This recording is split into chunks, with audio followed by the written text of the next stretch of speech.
that issue. Nobody can do it for us, you know. There's no outer circumstance or situation that can alleviate it. Mind is chief, he said. Mind made are we. Whatever we think and ponder on, that becomes the inclination of the mind. He abused me, he beat me, he robbed me. Those who harbor such thoughts in them, hatred will never be appeased. He abused me, he beat me, he robbed me. Those who do not harbor such thoughts in them, hatred will be appeased. Because hatred is never overcome by hatred, but only by non-hatred. Now, I love that those verses from the Dhammapada, because it lets us know how we have to walk the path, and that we can walk it successfully, you know, but there is an order and there is some agreement we have to come to be able to tread the path successfully. You could walk on it, but you might not be successful at it. But to walk it and be successful, there's a basic premise. I like because he says hatred is never overcome by hatred, but by non-hatred. He didn't confuse the issue. He didn't say hatred is overcome by love, hatred is overcome by charity, hatred and non-hatred. Two kinds of thought.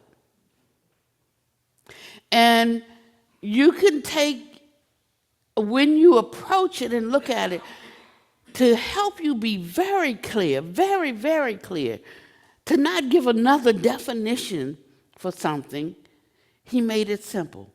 Hatred, and when that enmity arises, and that feeling is there, and that view is there, he said how you overcome that is by looking at, mentalizing, I make up words, I don't know if that's a word, mentalizing the opposite of that very thing. I could get lost in talking about all kinds of love and what love is and what love does. He said, no, don't vect out off of there, killing time. Just stay with it. Hatred and everything that's rising up in you, all the different levels and categories and fields of it, non-hatred. So if I'm feeling unsafe, and that causes me to have aversion towards you, then I have to turn to the thoughts of safety. If it is anger that's rising up, then I have to turn to thoughts of non-anger. Now, I know my thoughts of non-anger. I know when I am in a place of, I won't even say serenity, because that starts to get into a deep state. But when one is just in a place where they are just at ease, just okay, almost in a place that you can't define, because nothing's worrying me. Nothing has me agitated. I'm not in motion, but I'm still. And I'm not fearful. I can look deeply. I know what that is like. I have those times in my life. So I've had some experience with them. But right now I'm in a hating mode. I can go into the recesses of my own mind and find the antidote to that. You can talk to me all until the cows come home about, like love and compassion, but you're only speaking from your side, from your experience. But I have my own experiences. And those are the only ones that I can really rely on. And so for me to get out of a mode of hating, I have to reach into my own mind and find what soothes that, what neutralizes that, what uproots, what kicks over. And this is what continual practice is, continually stabilizing until one is in like just a state of unimpeded ease. It's a term that my Buddha master gave me, and I love it because it shakes me up every time I use the word. It's not like a traditional Dharma word, or words too, it's two words, but I like it. Unimpeded ease. So when we think that we're being put upon by adverse situations, these things out here, actually that's just the way that I perceive them. It's the way that I hold them. And to know that I have a choice to shift from that perspective is such a boon for me. So I have a choice to shift from that perspective. I can find a place or a territory or an attitude to shift to because I have a range of them in my arsenal. If I choose to exercise it at this moment. See, it's all rolling back on me. Regardless of what he said or what she did, it's all still rolling back on me. This is the confidence that one has as they begin to uptick their mastery based on the truth of the teachings. And that's why you have to know the teachings, and then you have to continually practice them, give life to them, activate them. And when you do, then you can be satisfied with every state that you enter. Now, it doesn't mean like that it shifts and changes. Sometimes there is travail. Travail seems excruciatingly hard, like hard work. But based on your determination, based on your commitment, hard work just becomes part of what we do. You know, we don't have to be afraid of hard work. We work hard at lots of things for what we want. So it comes down to how much do we want the peace we say we want? How much do we really, really want? Some folk, we just don't want to love. How much do we really want to love, to accept, to honor? So we have practices. Practices like when we serve one another and we're making, think of it as making offerings. Making offerings to one another.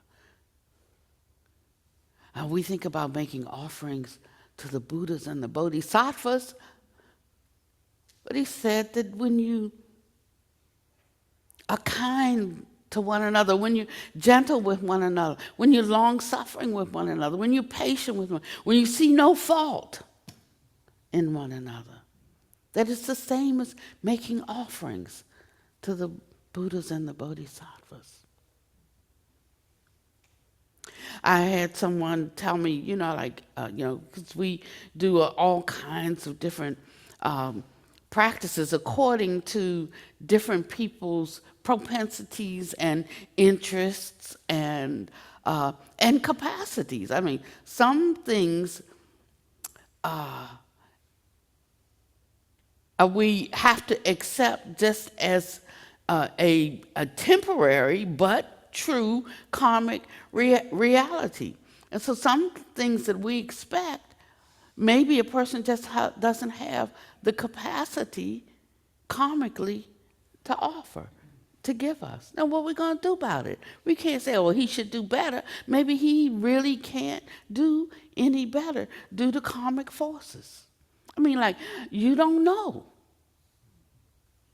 So he says that whatever you decided about that person, about that thing, that's just in your mind. It's just in my mind. That's what I tell myself when I start to develop something about people, what I think about them, what I think they think about me, what I think is happening, what I think they're trying to do. Yeah. And I say, like, I know them, but what it really is that I know me. And I think things about people. I think things about what they do. Yeah. And I think that because I do, they do too. And so I impute my own mind on theirs, and I take that as to be the truth. So in the beginning, we start to get some distinctions. For instance, one of my favorite suttas for many, many years was in the Majjhima Nikaya, middle-length discourses of the Buddha. And I'm going to read a little bit of it. It said, thus have I heard. They all start with that. Thus have I heard. It gives us a sense of the importance of listening. I don't mean thinking while we're listening, but just simply listening, not judging it as right or wrong, good or bad, near or far, up or down. You know, when I went to take my realtor's exam, it's been a long time, like 50 years ago now. But before I decided to be a broker, I decided to be a broker so I could, because I would buy properties and fix them up, and I'd flip some, and, you know, I didn't want to pay a commission on it, you know, so I said, I'll get my realtor's license, then I'll buy the properties, flip them, I'll also sell them, and I keep that commission. And then I decided I'd also start a mortgage company so I could make the loans and earn the points and the interest. And then I started a title company. So I ran the whole show. Oh, and then I did a nonprofit. So if you didn't have the 5% down payment, but you could afford the note, then my nonprofit would give you the down payment as a gift, but you had to give it back. You had to gift or seed the money forward to replenish the money so I could loan it to somebody else or give it to somebody else. I mean, that's how the mind works, you know, but I had to give all of that up. It doesn't mean that every realtor cannot be a Buddhist practitioner and cannot, you know, but I had to give it up because of the kind of mind that I have, you see. So that's how, you know, these things are not like just good stories or they're allegories. All of it is real, it's 100% for me because I find myself in all of these. I might not tell you that's me, but I know me. I can find myself. And he said, so I needed to listen because if I tried to think about it with the mind that I had, then I would continue to act the way I act because that mind was creating my reality. And I wanted a different way. So I had to listen. We have a practice of 7 times. When our Blue Master's Chinese, so when he got there, he said, you Americans, y'all are just too impatient. Okay, not 7 times, 3 times. You only have to listen 3 times. But he didn't let the Chinese students hear that because they still have to do 7 times, you know. So that's why, you know, Dharma never stays the same. It changes according to the circumstance of people that are listening to it, the time who's delivering it. It's a whole slew of things that are involved in the real Dharma. Otherwise, you have something fixed and something that is counterfeit.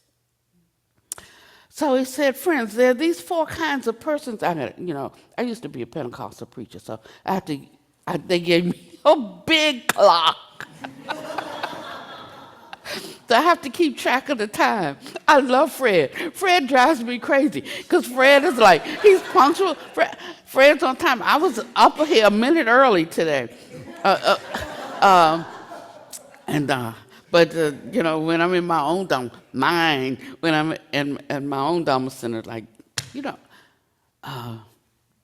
the illusion of time.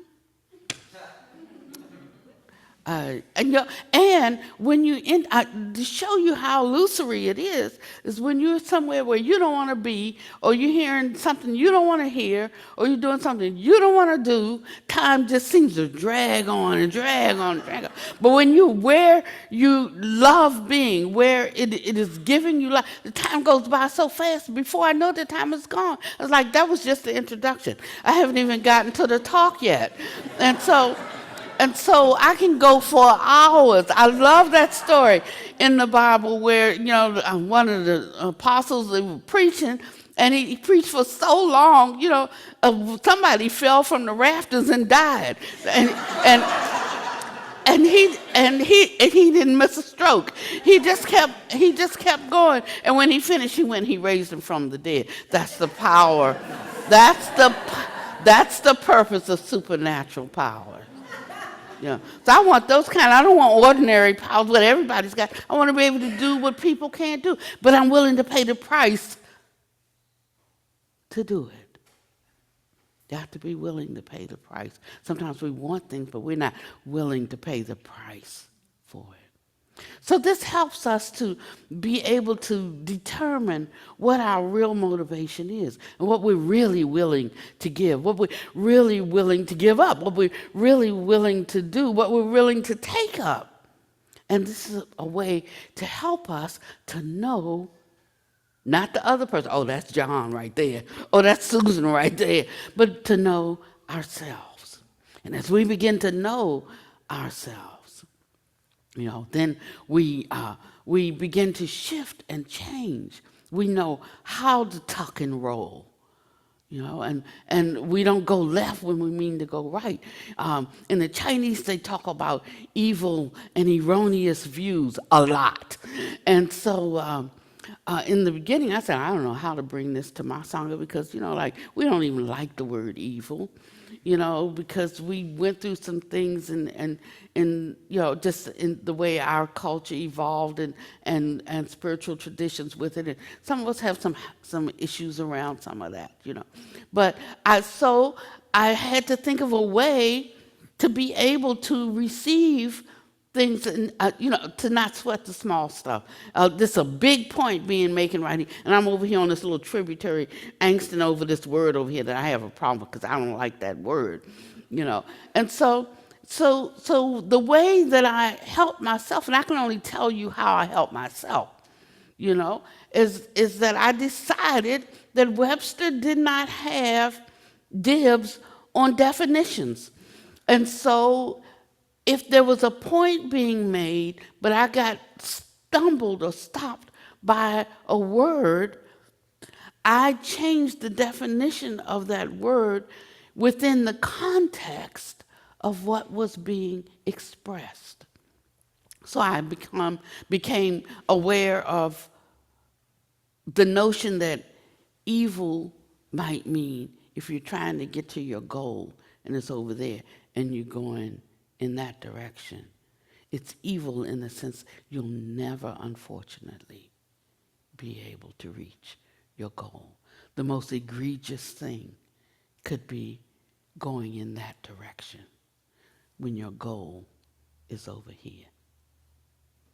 And so we find ourselves in evil conduct of thought, of speech, and of behavior all the time. And if I call a spade,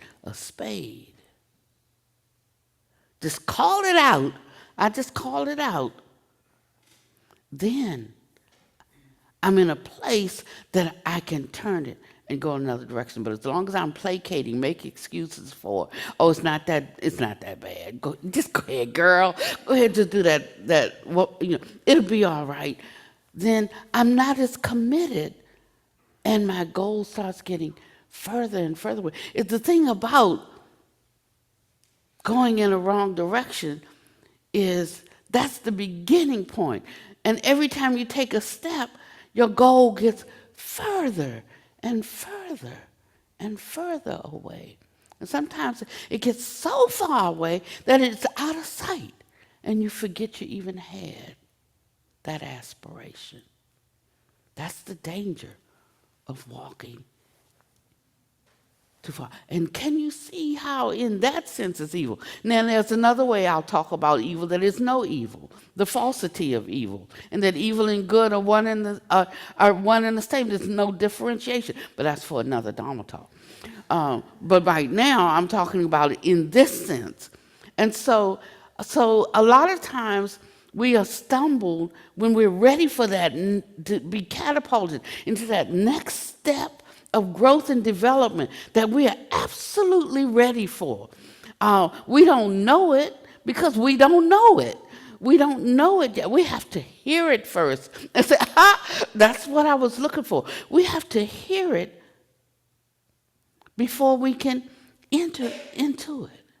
So, beings who've trodden this path, who have discovered this, who have realized the truth of it, they share with us in a way that we can relate to the principle and get it. And we make the change. So he said, friends, there are these four kinds of persons found existing in the world. What for? Here, some person with a blemish does not understand as it actually is. Thus, I have a blemish in myself. That's a nice word, a blemish. I have a blemish in myself. Now, if he was talking to maybe disciples of a different mind, he might have used a different word. But this one, I can tell he was trying to be soft and gentle with them, so we'll go with this one. I have a blemish. Here, some person with a blemish understands it as it actually is. Thus, I have a blemish in myself. Here, some person with no blemish does not understand it as it actually is. Thus, I have no blemish in myself. And here, some person with no blemish understands as it actually is. Thus, I have no blemish in myself. Now, this one is particularly impressive to me at the moment because I'm dealing with something and in trying to understand it and to understand myself in it and to try to work it out within myself. I'm looking, I am one of these four people. And on Monday, I might be person number one. On Tuesday, I'm person number two around that same blemish because my view has shifted a little bit. And on Wednesday, I'm back to person number one. And on Thursday, I'm person number four. And on Friday, I'm person number three. This continual practice is to keep looking at it.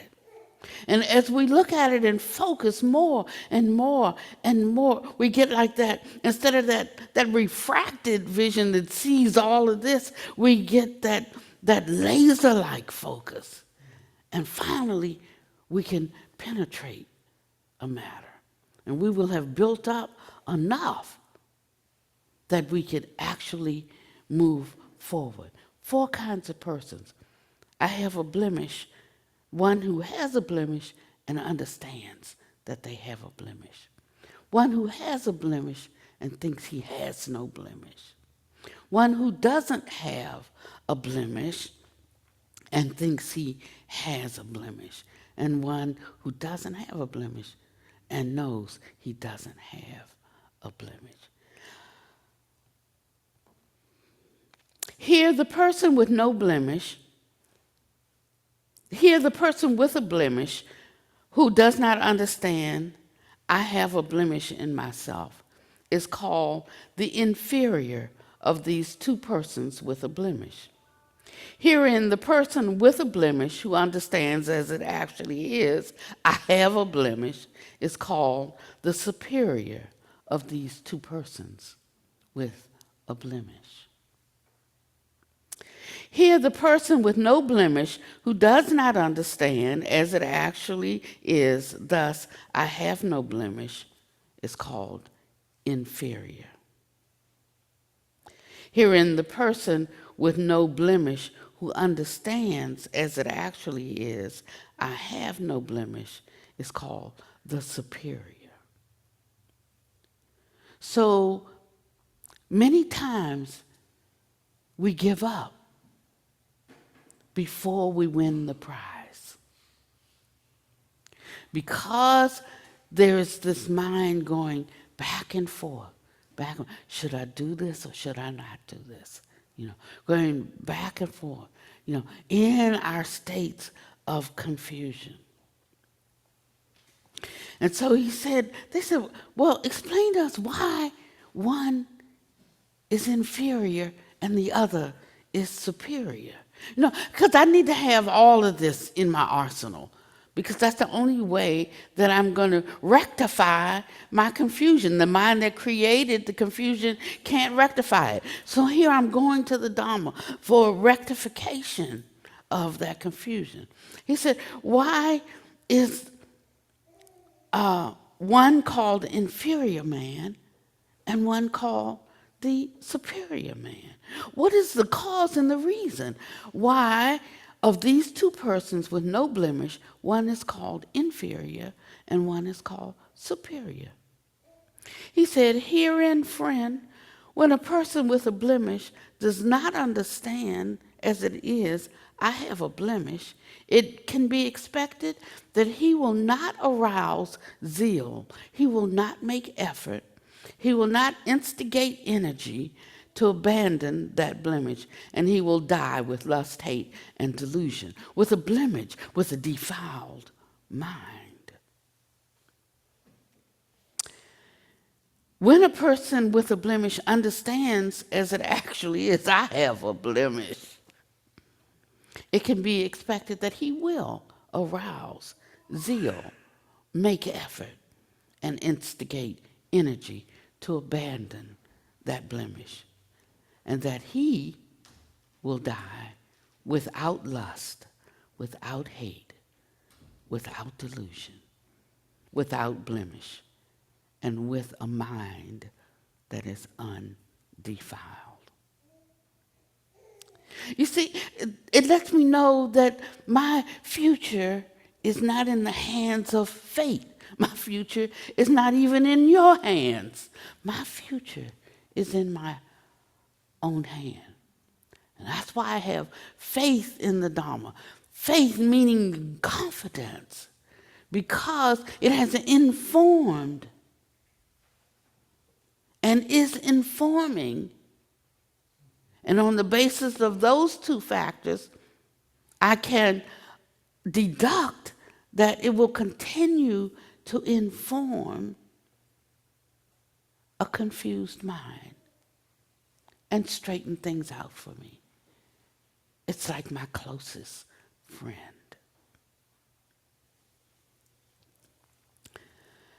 He says, when a person with no blemish does not understand it as it actually is, thus I have no blemish in myself, it can be expected that he will give attention to the sign of the beautiful, and that by his doing so lust will infect his mind, and that he will die with lust, hate, and delusion, because he is so sure that he's perfect in every way. And so he will not be heedful. He will not be careful. He will not be mindful. He will not be circumspect. Already past all of that. Already gone beyond all of that. And so his mind will be infected without him even realizing or recognizing. And so too, friend, when a person with no blemish does not understand it as it actually is, I have no blemish in myself, he can be expected that he will die with mind defiled. Now, herein, when a person with no blemish understands as it actually is, I have no blemish in myself, it is expected that he will not give attention to the sign of the beautiful. That by not doing so, lust will not affect his mind. And in that way, he will die without lust, without hate, without blemish. Blemish is said, my friend. But what does this term blemish mean?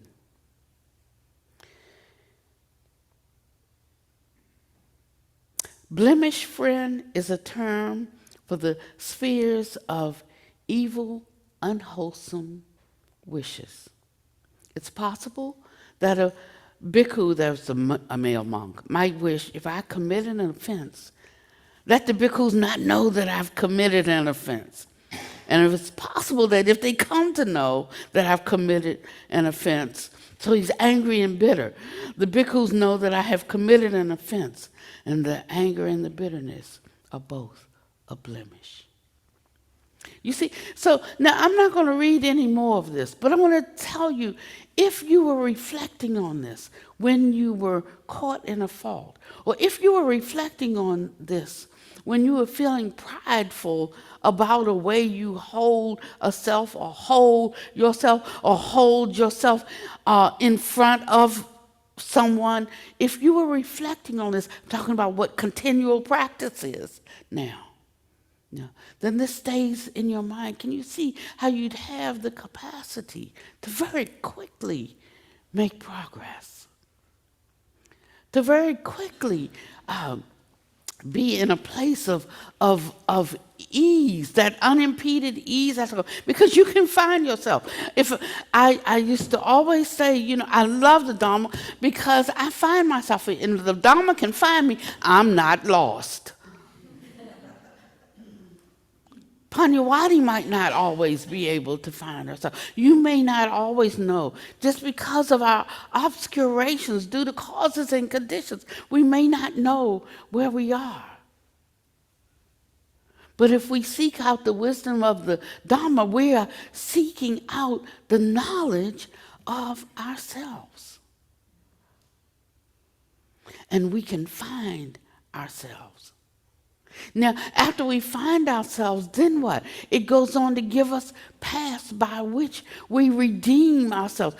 Who are we? Who and what is being redeemed? We're only stepping back onto the platform that we know intrinsically is our highest nature. We know it's in there.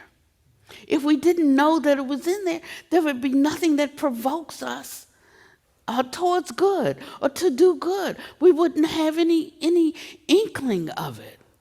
But because it's in there, it's constantly calling you.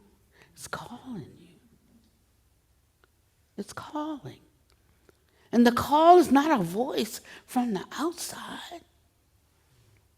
The call is the voice from the inside. Inside where? You cut me open, you won't find Pannavati in there. So you have to know I'm not talking about the physical inside. But there is something else. You can call it whatever you want. You can call it, and we have defined words according to Webster. But I don't care what you call it. You can call it consciousness. You can call it spirit. You can call it life, soul. You can call it life. I don't care. But there is something, and it is alive, and it has an interior spatial quality to it. That's what I'm talking about. That is calling you. And you could only know it because you are it. And after a while, one just wants to live up to their own level and to their own potential. And so we have people who've struggled with this until they broke through. And breaking through entered into a different state. And it's kind of like being at the foot of the mountain and looking out. And you can see a lot of things. But there's some things that can't be seen from the foot of the mountain.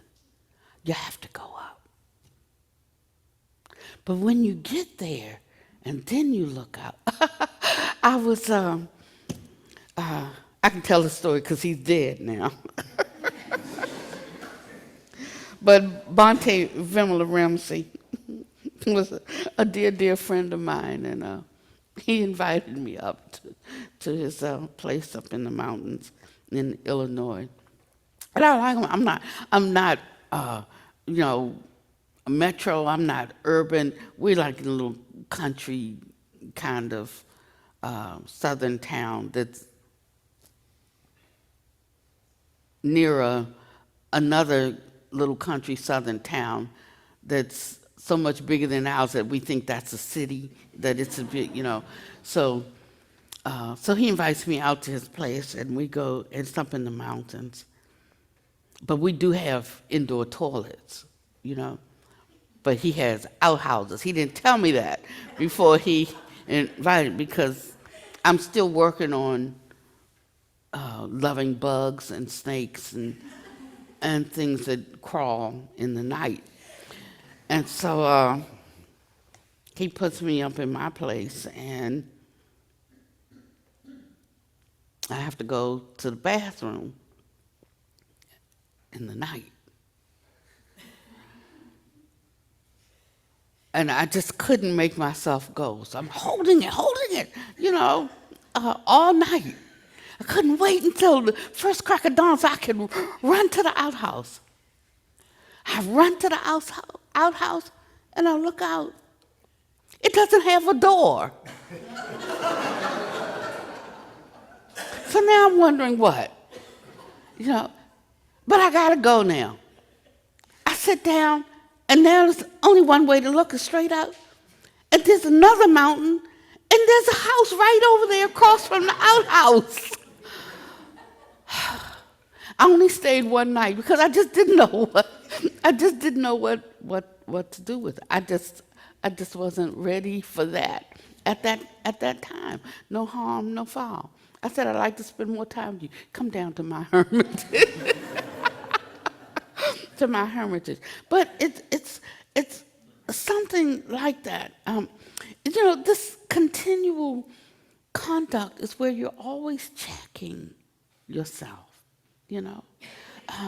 In the morning, when you make your aspiration for the day, when you're saying certain things like, this is how I want to steer my mind. This is the kind of world that I want to create in front of me, you know. And then you go out in the middle of the day, you check yourself, see how I'm doing with that. The end of the day, evening, check myself, see how well I did, you know. I could work a little harder on that. I didn't have to do that. I didn't have to say that thing I said. You know, I said it in a really nice way. But, you know, actually it didn't need to be said because I figured out the nice way to say it because I wanted it to be heard. And so, I mean, but you really start to know yourself. Not with a condemnation, just with an observation. And the more you observe, the more you first realize that that is not you. It might be something that you're doing, but it's not you. That's why it's easy to lay it down. When I stop making the things that I do me, that's the beginning. But it's like Velcro, you know. If just a little bit of the Velcro strap is connected, That thing will hold. I love Velcro. I wish I had stock in Velcro. I mean, it is like one of the greatest inventions. I have Velcro all over the monastery. You know, I have Velcro, like, because curtains, you have to have rods, and you got to, the rods cost more than the curtains, and all that. But you just take a piece of fabric and put 2 strips of Velcro, lay that thing over, and you have a curtain in 3 minutes. It's just and for busy people, that's really good. It's the same way with our robes. We have robes in big swatches of fabric, and we have to take the robes, like this is folded in half, and it's still too big. But you like take pieces, and I cut it to size, and then I put a piece of Velcro on either side and fold it like that, and I got a skirt. Can't call it a skirt though.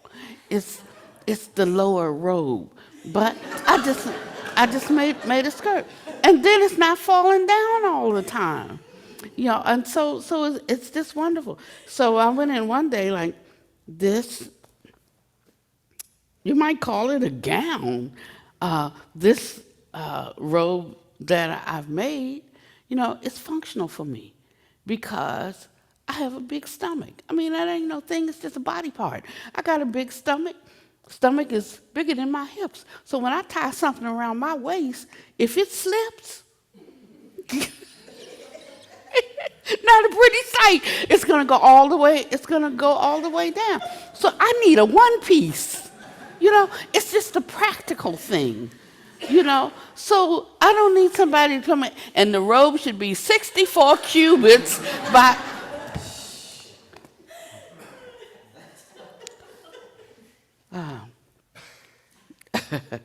Yeah. And so we get to a place in our life that we have to actually apply the wisdom of the Dharma. They asked Ajahn Chah one time, women have 311 rules, and men have 200 and some, because we need more, right? And so they were asking him, you keep all of those 200 and some rules? He said, I keep one rule. He said, you just keep one? You just keep one? He said, I keep rule of my mind. And so this is where the Dharma takes us.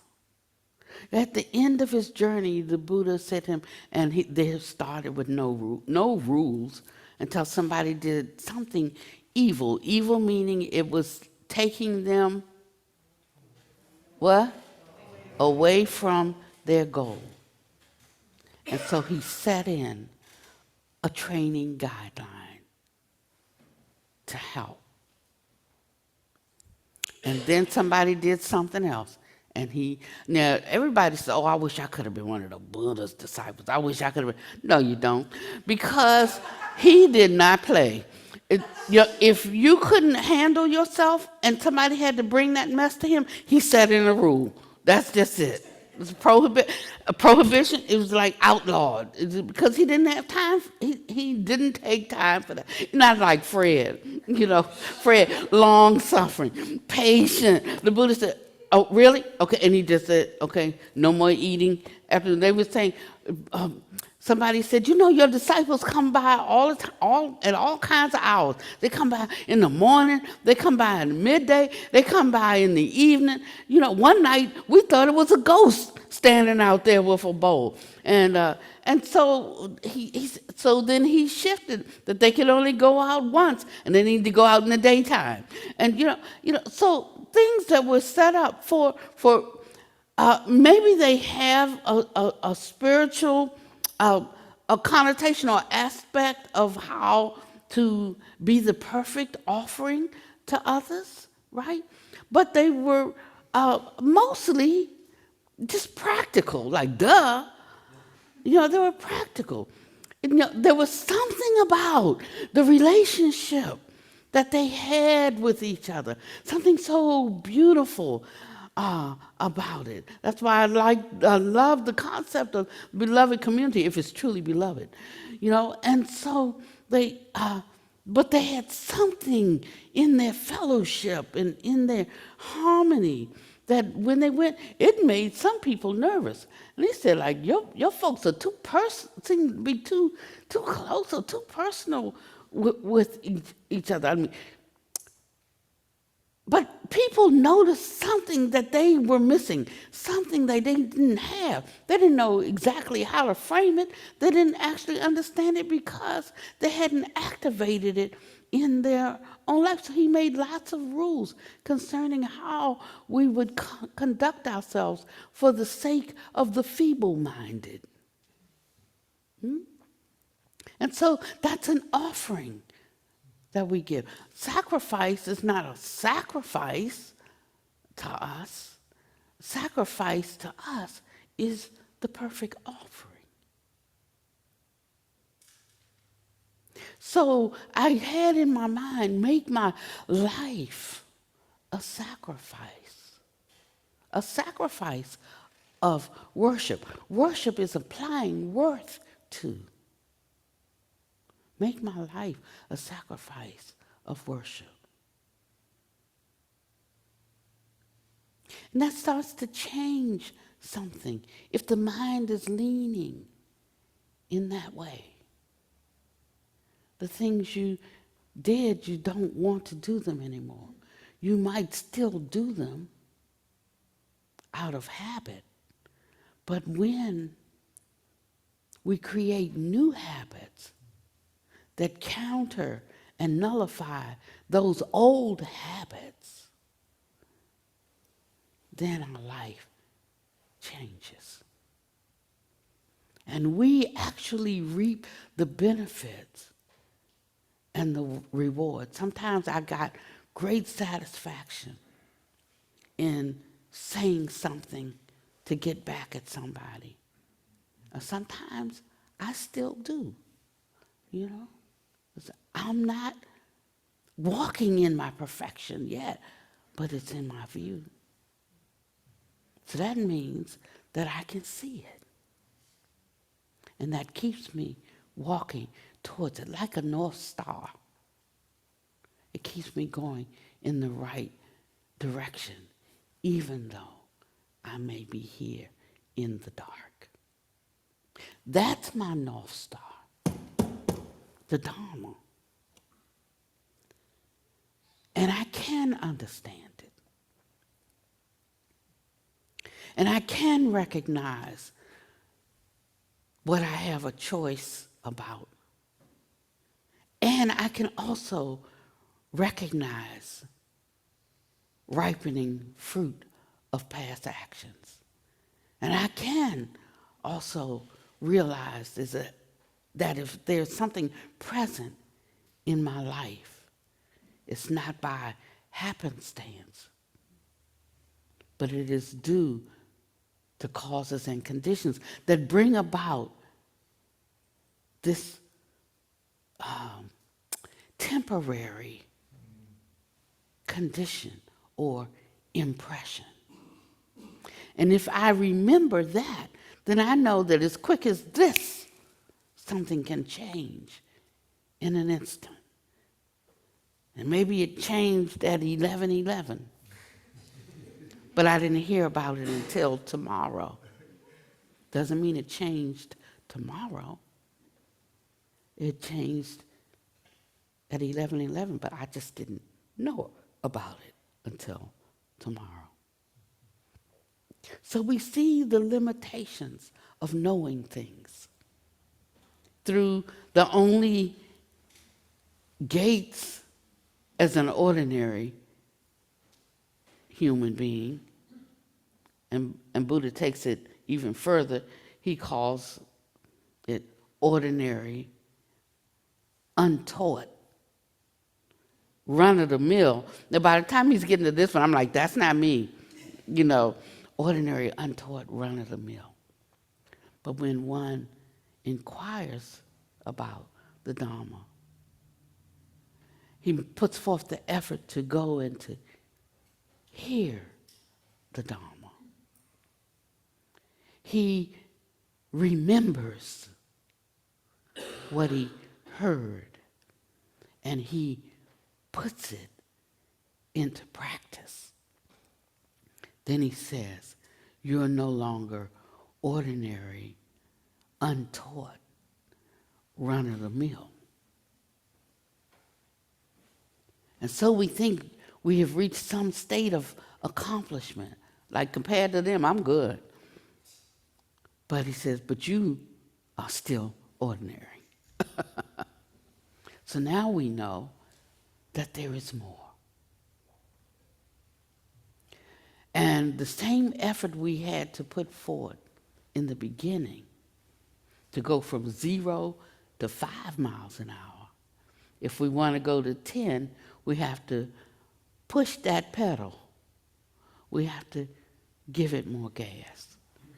We have to continually accelerate for the speedometer to increase.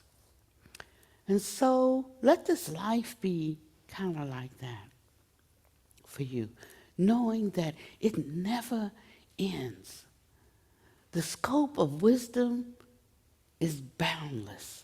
The scope of compassion is infinite. And that no matter what level we reach or what state, because these are mind states, no matter what state we reach, there is somewhere else to ascend to. And little by little, our fragrance changes, just like a gentle rain washing a dirty body. Just little by little. You don't have to turn the fire hose on them, but just the gentle rain. I mean, by the way, I love the showers here. Somehow they're like, maybe it wasn't intentional, I don't know, but somehow they're regulated so that they can't give you too much force. So you don't have to keep fiddling with things. It can't get too hot, so you don't have to worry about burning yourself. It's like, and it was just so, it was like perfect in every way. I mean, like, what can I say? It's So see how a thought just comes up in your mind? And can you see how everything is like, it's like a thought. That's why it says think of, your life like a dream, like a bubble, like a mirage, like a shadow. We do all of this analyzing because of the stubbornness of our mind. But you can get it easy or you can get it hard. You can pick, Not knowing, I picked hard in the beginning. And now I'm finding it easy. So when I talk about the illusoriness of life, or like thinking of this life is false, thinking that your impressions that you pick up are false. What I mean by false is that they have no inherent existence.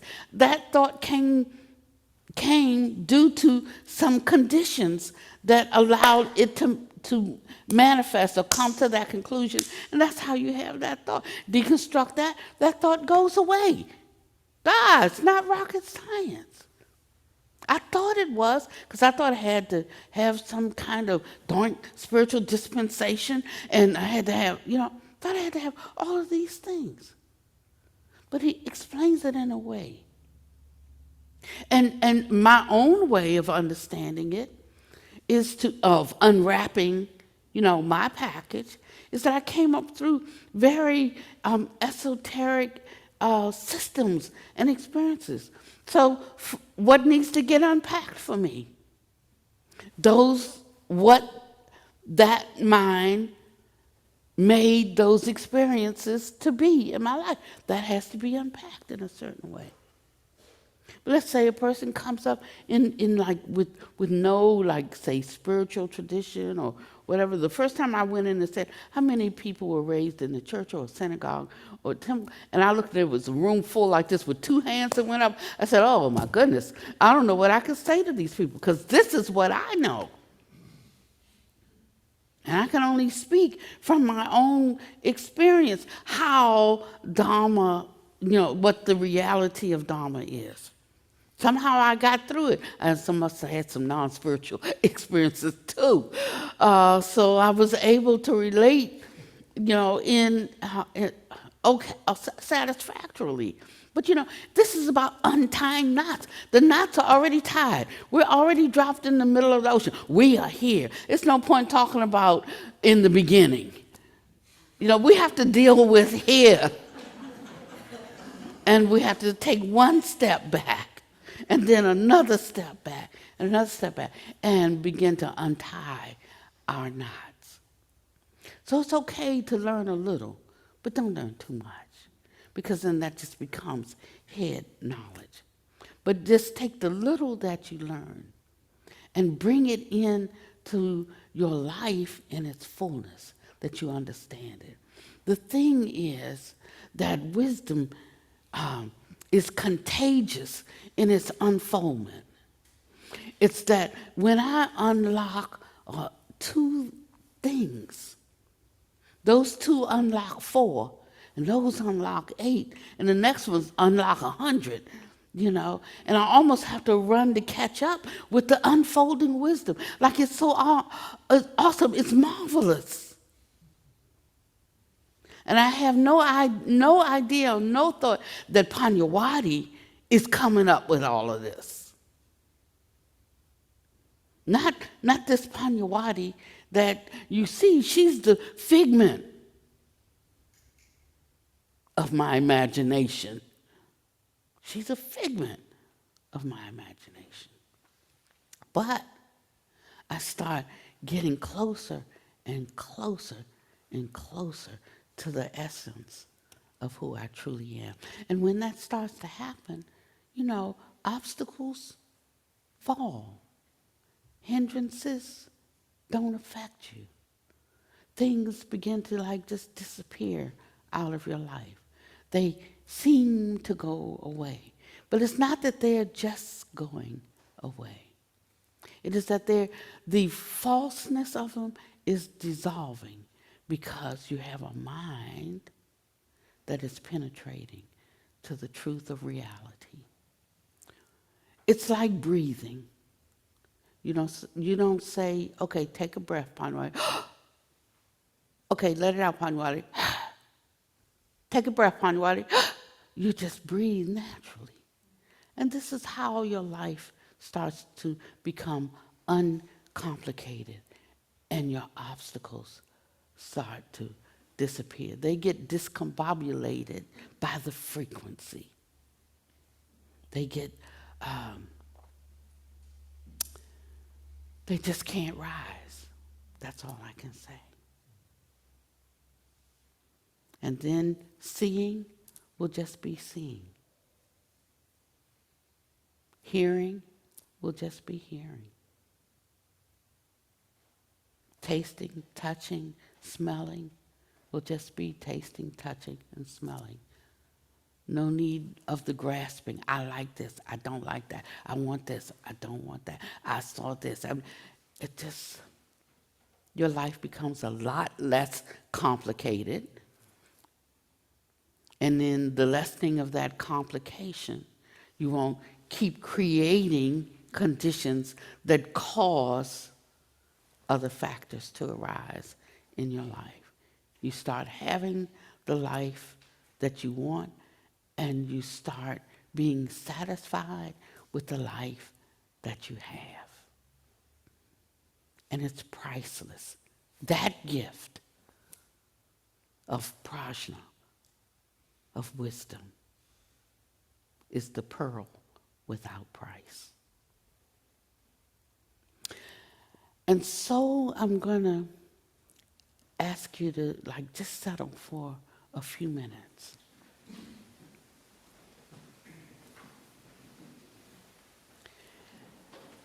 And we're going to enter into a time of just sitting and reflecting. And to guide us in, one of my choir members, Santi, and the rest of us are going to take you into an introspection.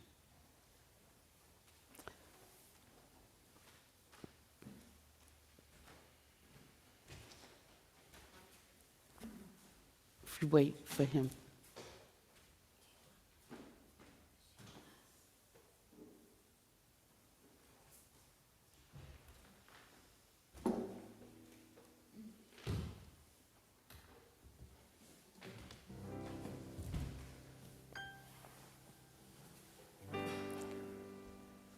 Can you wait for him?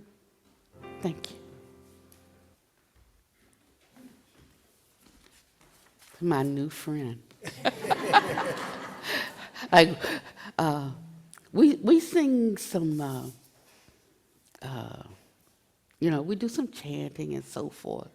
We do some Chinese chanting because that's predominantly my wisdom seeking pot, and we do some Pali chanting, and we do some Sanskrit chanting, but we're Westerners, so we sing songs too. One day I was walking in to, and we had a guitar, and we had some other things, and we were coming to a place, and the guy had asked me, the monk had asked me to be with this sangha while he was away. And when we came in there, he was like, "What's that?" I said, "We're gonna do some Western chanting." And he sat there. He didn't go. He didn't leave. He stayed there to see what it was. But when I went back 6 months later to see him, he had a band. We're ready now.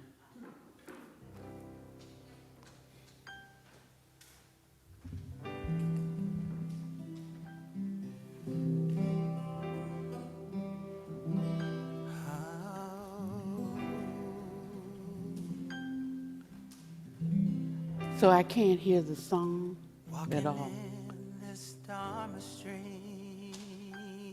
Up, up, up, up, up, up. I believe in you, I believe in me. Okay, so we're going to start again because every word is important. Waking up from this.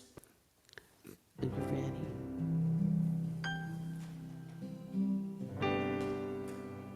We can't hear the song. Oh. Yeah, I want you to listen to the words.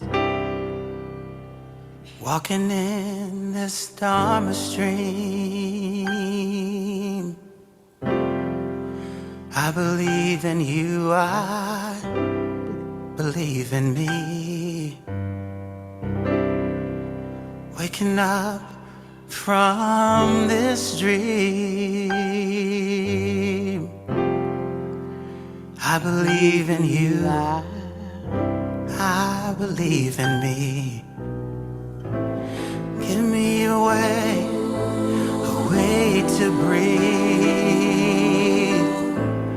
Give me a way to love. Give me a way to live. Oh.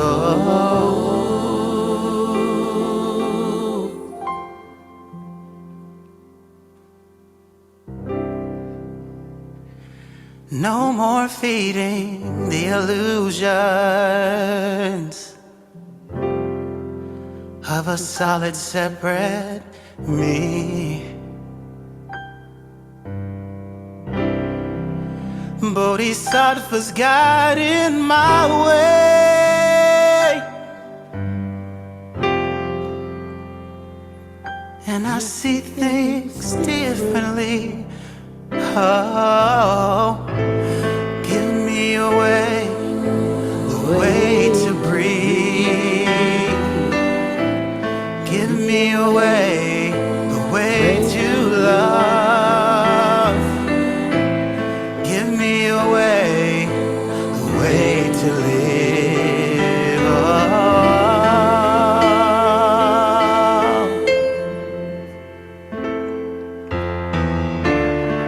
Sitting even in the midst of the uneven,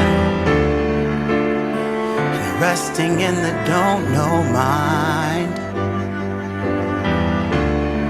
reflecting truth, the time is short now. No more blocking out the wisdom, it's been right here all the time. Knowing the way to breathe, knowing the way to love, knowing the way to live.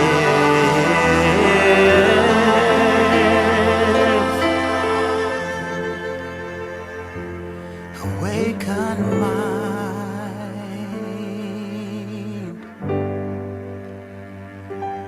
awaken mind,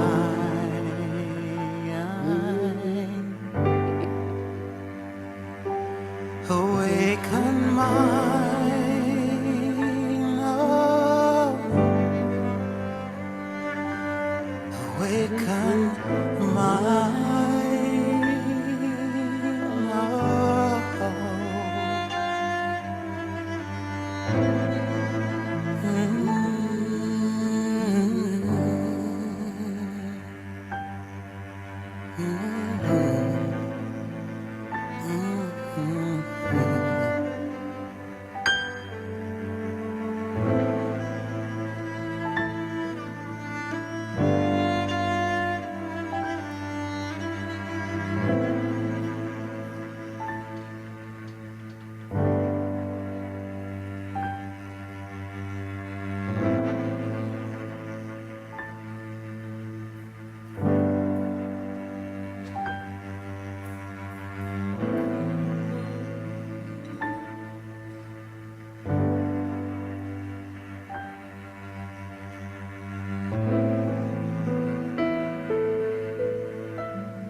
And so we find that we can come to a place of stillness even in the midst of activity.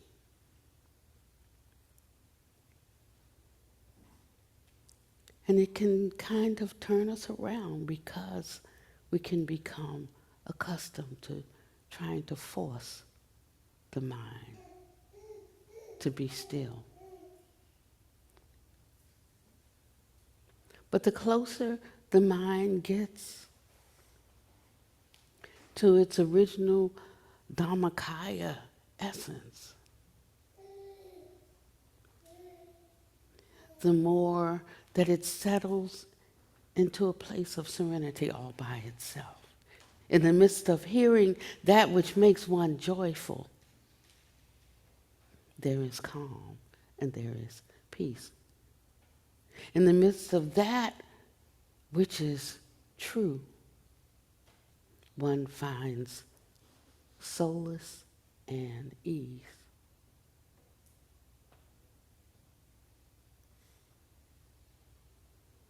And so we begin to see that this stillness is actually a state. A state of being. It's not an action. It's not a method. But it is the arrival or the revealing of a state of consciousness that is already truly ours. It's just knowing how to allow, giving it permission for expression.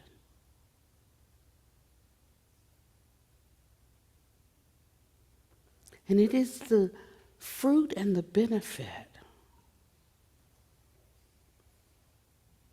of what we can taste directly for ourselves.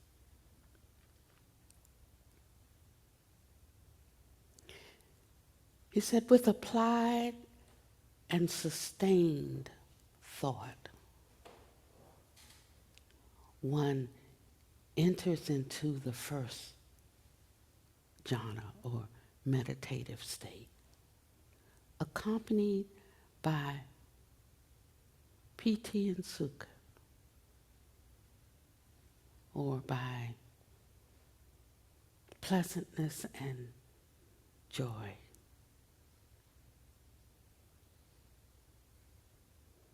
In another tradition, it may say our heart rejoices at hearing the good news.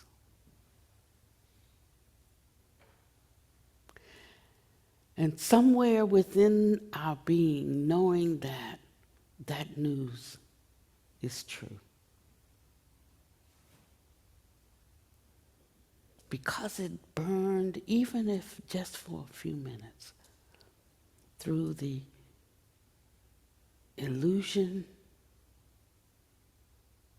of our failures and pressures. It brings us back to a place of presence, of stillness.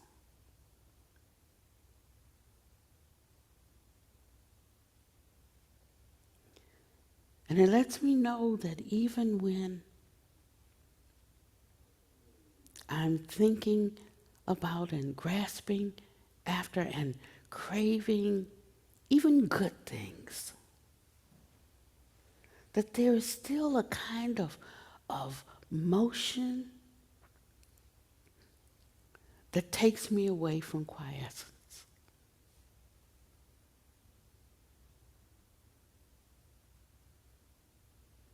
But now I also know there is that place of stopping.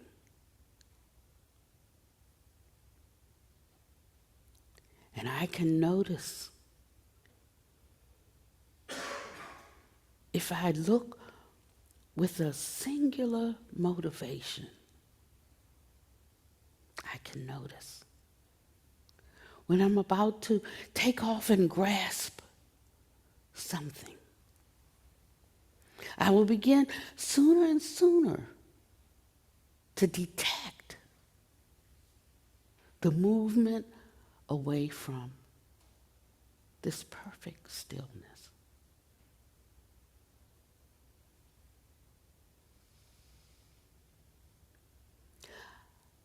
I have a little taste of what the Buddha expressed when he said that he began to enter sublime states that brought him pleasure and joy. And he was afraid. And then he thought to himself, why should I be afraid of a pleasure that is not born of this world? And he said, and then he wasn't afraid of that pleasure.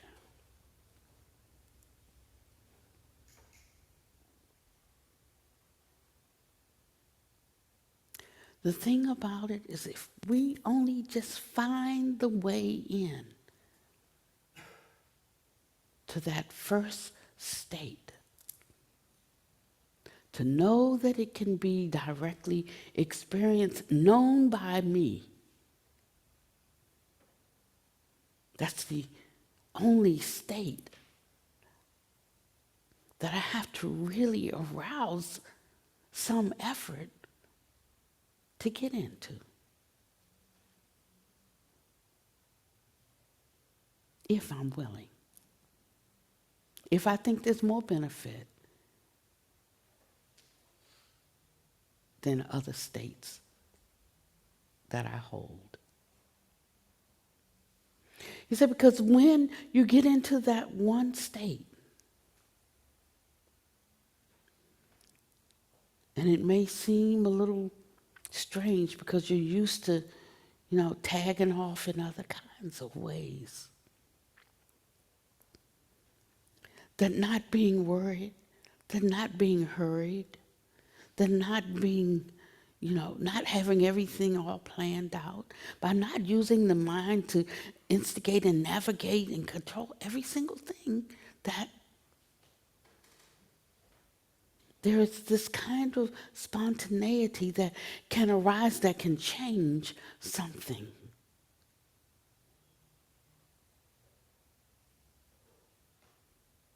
In a very deep and profound way. That I didn't even know, and that you didn't even know was a possibility.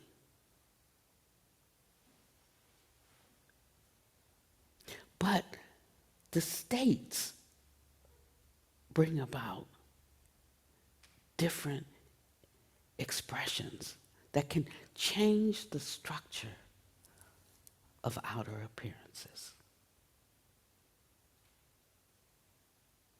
And so I have now entered into that stream.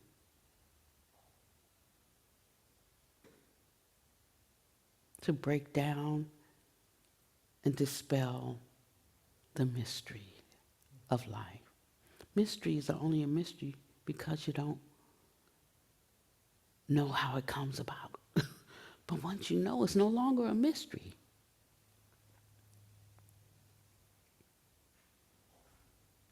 And now I know where I am on the path. And if I don't yet know, I have the confidence that I can know.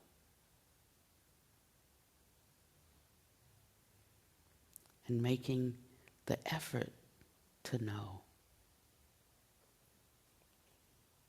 And having the willingness to know.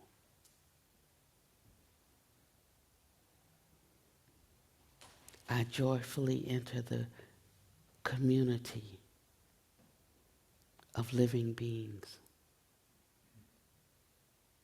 bound for Nibbana, freedom. It's not a place. It's a state.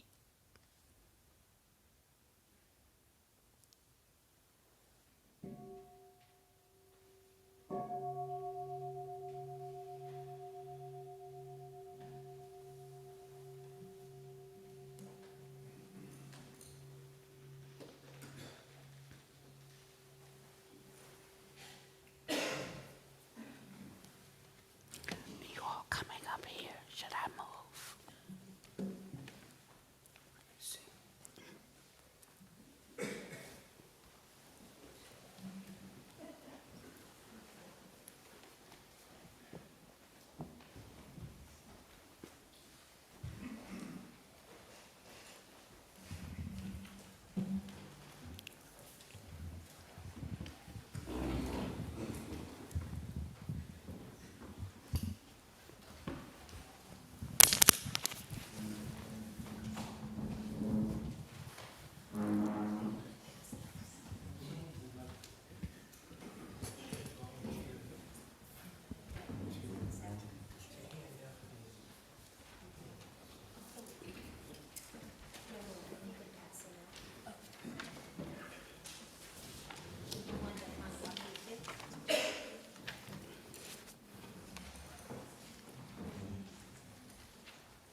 We're going to do 3 songs. Many of you will probably know some of the songs. Please feel free to join in. We're handing out some lyric sheets. Feel free to keep the lyric sheets and take them home with you if you want. The first song that we're going to do is Shanti Deva, right? Is Shanti Deva's way of the Bodhisattva. Shanti Deva lived about 1,200 years ago, and he wrote about the way that we can aspire to become Buddhas. And some folks out in Oregon set some of these words to sort of a music that we do. And you'll notice on the sheet there's little hats above some words. One hat means you go up one note, two hats mean you go up two notes. You sure she has one? Yeah, she has. Yeah. Okay.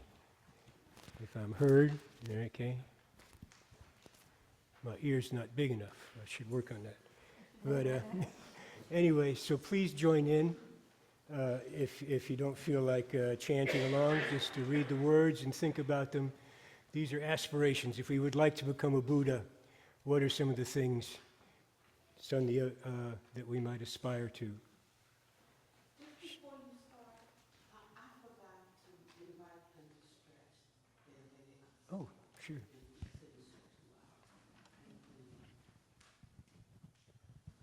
So please. Yeah. Yeah. At the bell, please uncross your legs. Prepare to stand.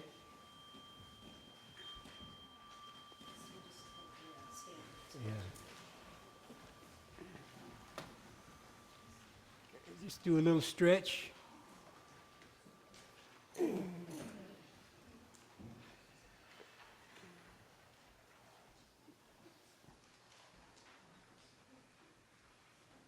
Okay? So look on your sheets. One side has Shantideva's Chant of the Bodhisattva.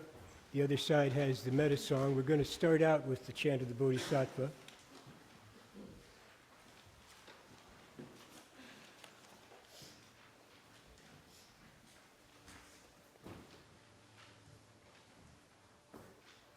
Please join in as you are moved.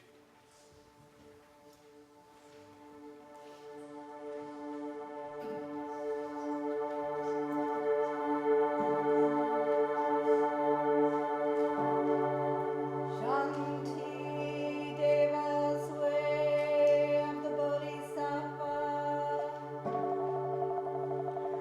I rejoice in the virtue of all beings to help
Next, we're going to do No Coming, No Going, a Plum Village song.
Finish with the meta song written by one of our members, Tim Ham.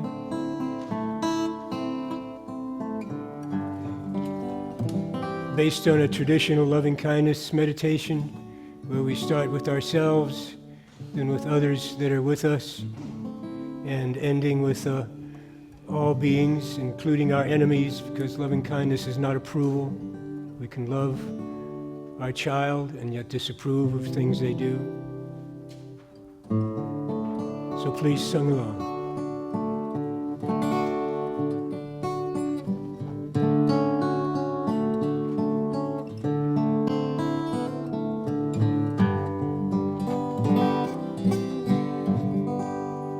May I Be well, may